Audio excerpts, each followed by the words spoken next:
The other regulation that they have rolled back using the Congressional Review Act. I think I know which one you're coming with. Yeah. That one, that's a brilliant one they rolled back. The gun one? Yes. So, yeah, for people that don't know what that one was. Explain what it is, and then we're going to play a clip of John Barrasso explaining why they did it. So just explain what it is first. So what this is that for those who are collecting, this is through the Social Security Administration, those collecting their Social Security checks, if someone is too mentally ill to even handle their own affairs, which means they're so mentally ill they can't actually receive their check, sign it, and put it in the bank, that somebody needs to handle their affairs for them, that there's only 75,000 people on that list, but they're all people that are severely mentally ill. That they are not allowed to, they're flagged, so they are not allowed to get guns if they have to go through a background check. But that clearly was too onerous, and NRA invested huge in Trump early on when everyone thought Trump was going to lose. So sadly, they're coming to get their payback now and launch an assault. And so, apparently clearly people who are too mentally ill to cash a paycheck should be able to get a gun. Here is Barrasso, Representative Barrasso, with absolutely no explanation for this. And there really, honestly, could there be? These are the areas that give it away. Understand, these are people receiving disability checks. Here it is. Listen to the argument. About what's going on with gun control and in the House. There's just been this measure to lift a gun control restriction that will now allow people with severe mental illness to get their hands on guns. How does that make sense? Well, I don't look at that this way. I'm a strong proponent of our Second Amendment rights. It's interesting. This was a rule that President Obama came out with in December, long after he was a lame duck president. If this is something he was so committed to, you would have thought sometime in the previous 8 years he might have come out with such a regulation. Well, sure, but he just came out with it in December. Forget the timing, but what about the substance of it? Why allow, if there's one point of agreement, bipartisan point of agreement that everyone has said, from gun enthusiasts to gun control activists, it's keep guns out of the hands of the mentally ill. This sounds like it would make it easier for them to get their hands on guns. Well, I don't view that way at all. I look at this from the standpoint, this is going up against Social Security and people who get Social Security checks, people who make financial decisions, and is putting the Social Security Administration in a point where they would then be determining who is reported in ways in terms of our Second Amendment rights. What? As I understand it, it involves 75,000 people with mental disorders so severe that they cannot work, and that they have someone else manage their Social Security benefits. How does it make sense to let them have guns? Well, this is a new change by President Obama, a midnight regulation on his way out the door. It should be subject to a full debate, discussion, and the House has voted on it yesterday and voted to repeal that rule. If someone has a mental illness so severe that they cannot work, should they be able to have a gun? Well, the question is somebody able to have a gun at the same time they're receiving Social Security disability benefits? And you can take a look at how those decisions are being made. But up until last month, for 7-8 years of President Obama's term, it was fine. And how to come out with a midnight regulation at this point that maybe even members of his own party don't support seems like just another thing that President Obama has done while leaving the White House to try to gum up the works as he leaves. Senator, are you comfortable with somebody having a mental disability and having a gun? You can take a look at what the Constitution says, which is what I do as a physician who spent lots of time working with patients with all different backgrounds. All different backgrounds. Right. The thing I've always found most... Go ahead. I'm sorry. Well, there's no substantive argument that they are making. But Obama did it at midnight, and he's black. So what are you talking about?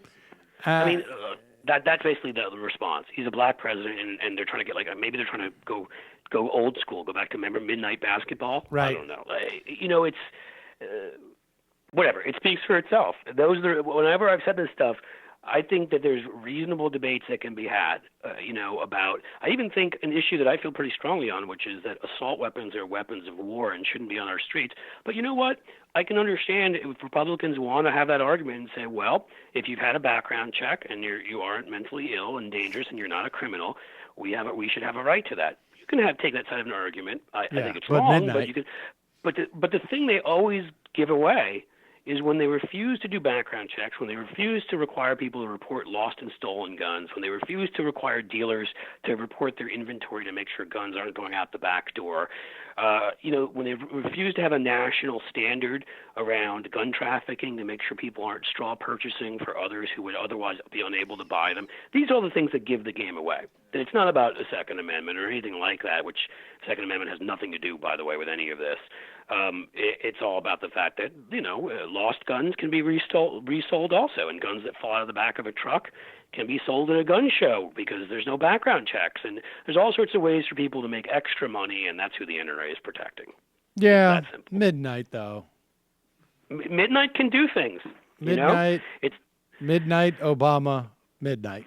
And that's what he could have just done. Is why did he take the time for all those words in between? Really Obama, stunning. midnight, really Obama, stunning. And you know what? 8 years. She started late. off. Here's just one thing that also drives me crazy these days. Alisyn Camerota started off with, if there's one thing that we could all agree on, and it's like, guess what? We don't all agree. The idea that the argument between the two parties is about how to fix problems, that is, maybe there was a time where that was the case. But the argument is no longer about how do we fix problems. The argument is we do not even recognize the same problems. That is such an important point. I mean, it's not that we don't recognize the same problems. It's that some of us adhere to science, which tells us these problems exist. In many cases, they're obvious and they're right in front of us, but we still adhere to science, which says something. Well, but even aside from science, I mean, the bottom line is, even if I want to take the most generous view of this, that what people have to understand is that there is no agreement about the problems in society. There's no fundamental agreement, and even when you start getting into the weeds, there's no agreement. Neither. Well, there are people in groups with interests in those problems not being solved. And the Republican Party has gone from a party that used to want to solve those problems in a market-based way with as little government intrusion, as they would say, as possible. We've talked, again, so their solution to a healthcare crisis would be a lot of what Obamacare is now. Romney Care and the Heritage Foundation plan, the Dole response to Hillary Care way back when, which all looks a lot like what we have today. But then they decided they can't fix that problem anymore. They've got angry people on the right, and there's people benefiting, and others that don't want anything done, so they can't do anything. Back when we all agreed, even as recently as 20, 30 years ago, that there were actual issues with the environment and climate change. There are some that said cap and trade.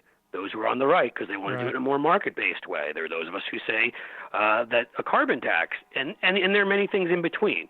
But now they won't accept, and guns are much the same thing. There are those of us who say that back then, everybody actually, for the most part, there are people like Jesse Helms, that I'm not going to pretend they weren't some right-wing nuts, but the core of the Republican Party, your Chafees and Hatfields and, even Lugers and Voinoviches and people like that who wanted to actually solve problems, said we need to protect, we believe people have the right to own firearms, but we need to do what we need to do to solve. So the majority of the Senate, in fact, I think it was 65 to 70 votes, maybe even over 70, voted in favor after Columbine of universal background checks. And it was killed in the House by, I can't remember if it was DeLay or Gingrich, but they killed it in the House and never let it go through.